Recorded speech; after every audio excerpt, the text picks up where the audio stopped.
వాసుదేవాయ. శ్రీ మహావిష్ణువుకి విష్ణు సహస్రనామాలలో విధేయాత్మ అనే నామం ఉంది. శ్రీభట్టారు వారు ఈ విధేయాత్మ అనే నామాన్ని వ్యాఖ్యానిస్తూ పరమాత్మ భక్తులకు వశమై ఉంటాడు, అలాగే వారి యొక్క కోరికలను ఆజ్ఞగా స్వీకరిస్తాడు కాబట్టి విధేయాత్మ అని వ్యాఖ్యానించారు.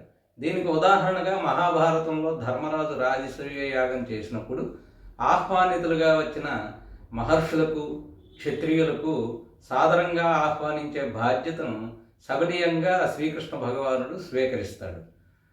అయితే శంకరుల వారు మట్టుకి ఈ నామాన్ని అవిధేయాత్మ అని అన్నారు.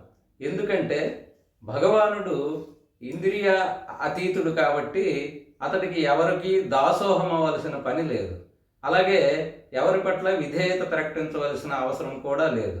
ఈ కారణంగా అతడు అవిధేయాత్మ అని శంకరుల వారి వ్యాఖ్యానం. ఈ రెండు నామములను కూడా మనము పరమాత్మకి సార్థకమైన నామాలుగానే చెప్పుకోవచ్చు. స్వస్తి.